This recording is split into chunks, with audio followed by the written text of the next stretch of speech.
Hello everyone, welcome back to my channel Moumita lifestyle. তোমরা সবাই কেমন আছো? আশা করি খুব ভালো আছে আর আমরাও খুব ভালো আছি। তো দেখো, সকাল সকাল স্নান টান করে তোমার দাদাভাই, আমি আর পিঙ্কি আমরা যাচ্ছি ধুবুলিয়ার লোকনাথ মন্দিরের পুজো দিতে। তো বেথুয়া থেকে এখন টোটোতে উঠে পড়েছি। টোটো থেকে নেমে এখন অটোতে করে আমরা যাচ্ছি ধুবুলিয়াতে। তো দেখো, অটোর মধ্যে এত প্রচণ্ড হাওয়া, আমাদের চুলগুলোর অবস্থা কি হচ্ছে দেখো।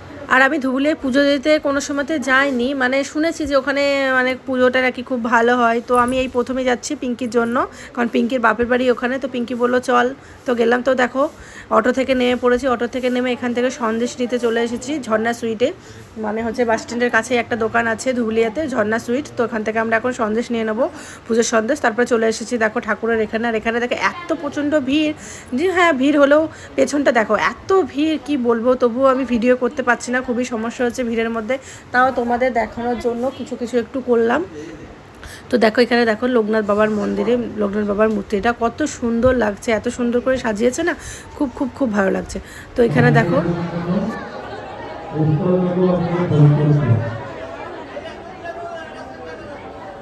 বাবা আশীর্বাদের খুব সাবধানে পায়ে যেন না লাগে, আপনারা অল্প অল্প করে যে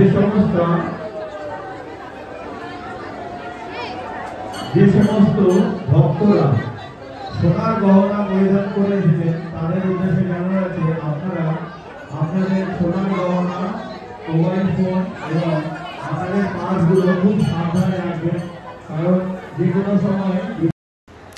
তারপরে ওখান থেকে পুজো দিয়ে বেরিয়ে তো দেখো, এখানে আমরা একটু জল খাওয়ার জন্য দাঁড়িয়েছি। তো একটা ঠাকুরমশাই আমাদের কপালে এগুলো এঁকে দিল, তো ভালোই লাগলো যে এঁকে নিলাম। তারপরে দেখো চারিদিকটা খুব সুন্দর, মানে মেলার মতন বসেছে পুরো চারিদিকে। এখানে আমরা গোলা খাওয়ার জন্য দাঁড়িয়েছি, ওটাকে কি বলে, গোলা সরি, যাই হোক, ওটা খাওয়ার জন্য দাঁড়িয়েছি। তো ওখান থেকে খেয়ে এইখানে দেখো এখন খিচুড়ির লাইন। আর পিঙ্কি তো বলছে খিচুড়ি না খেয়ে, খিচুড়ি প্রসাদ না খেয়ে ও নাকি আসবে না। এর জন্য এই যে লাইন দিয়ে এখন খিচুড়ি প্রসাদ নিতে দাঁড়িয়ে পড়েছি পিঙ্কির সাথে। আর এই দিকে দেখো আমার কাকা শ্বশুর বাড়ি কালী পুজো। তো দেখো এখন ঠাকুর নিয়ে আসা হচ্ছে। তো দেখো,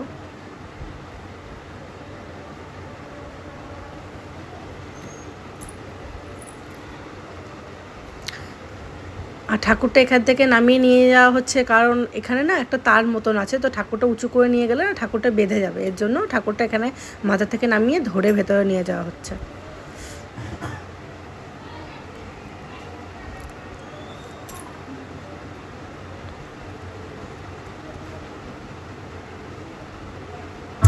আর এইখানে দেখো কি গানে, ঠাকুরের গানে 3টে পেঁচি নাচ শুরু করে দিয়েছে। এর মধ্যে আমার পেঁচি মানে আমার মেয়েও আছে। তোমরা বলো তো কমেন্টে, এর 3টের মধ্যে কোনটা আমার মেয়ে, দেখি কে ঠিকঠাক বলতে পারো। এই 3 জনের মধ্যে কোনটা আমার মেয়ে, একটু গেস্ট করে বলো তো তোমরা। আর এই দিকে দেখো আমার শ্বশুর, আমার কাকা শ্বশুর, তারপরে হচ্ছে তাদের ছেলেরা সবাই হচ্ছে ঢাকের তালে তালে নাচ শুরু করে দিয়েছে। আর এই যে এটা হচ্ছে, এই যে দেখতেই পাচ্ছ, এই যে সাদা রঙের গেঞ্জি করে কাসরা আছে, এটা হচ্ছে আমার শ্বশুরমশাই। তো উনি দেখো এখানে আরতি যখন হচ্ছিল ঠাকুর, তখন সবাই এখানে নাচ করছে।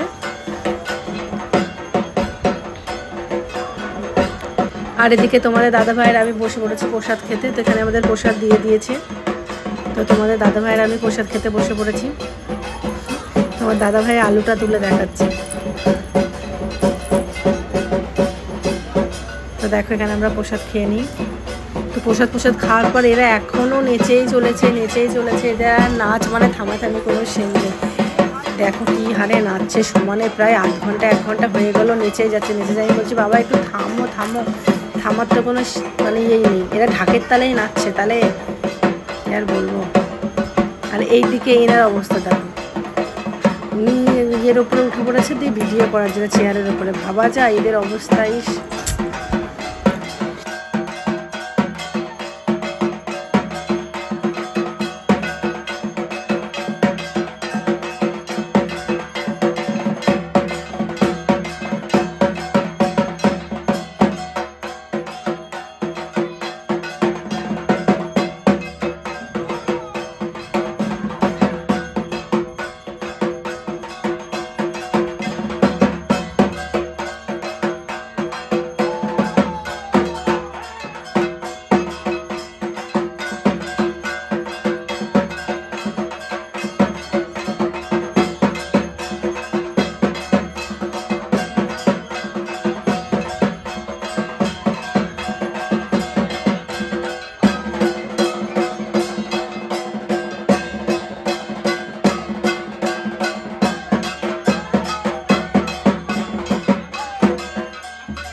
যে সকালবেলাতে মায়ের বিদায়ের সময়, কালকে সারাদিন যখন মা ছিল মানে সবাই খুব আনন্দ করলো, এখন দেখো মা বিসর্জন নিয়ে চলে যাচ্ছে।